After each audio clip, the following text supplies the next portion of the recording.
I am so glad you are here. It is Divine Saturday in my world, so let's get into it. Let's talk a little bit more about our palms and what they reveal.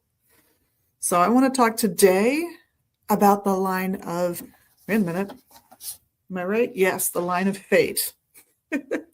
Trying to keep track of where we are. So, the line of fate is usually going to start at the wrist and pretty much go in a straight line up, up, up, up. Oop, I'm seeing things backwards to the Mount of Saturn, which is under the middle finger. So you can see that line on my left palm that's going up, up, up, pretty much in a straight line.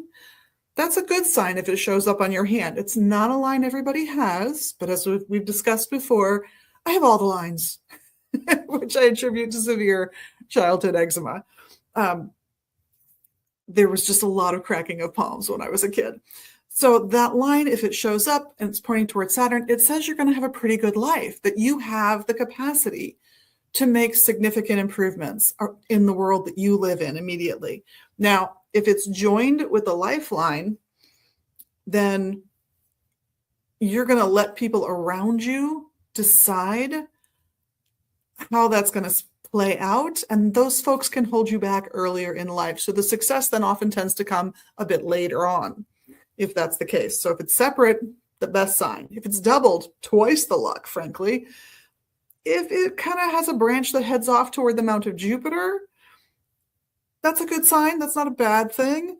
You're going to want to look to those sorts of business opportunities that you might associate with Jupiter as a way of expressing both your skills and getting your goals met, as well as how to be generous in life.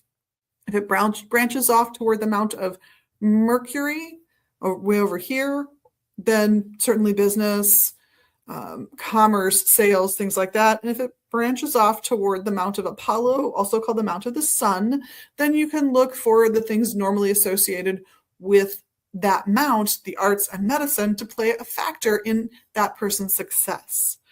So have a look at your own hand, scrunch your hand up if you have to see if you have any indication of that kind of line on your hand. And look to see on your non-dominant hand what the universe was telling you would happen, and on your dominant hand how your life and the choices that you have made and the choices that have been made for you have affected that line in your hand. No matter where it lands, if you've got it, it's generally a positive sign. Just remember that. There could be delays or setbacks that you can see in the palm, but that doesn't mean success is not coming for you. So hang in there if you've got this line on your hand. Next time we'll talk about another line on the hand that not everyone has, but you really might have, and you probably know at least a few people who do.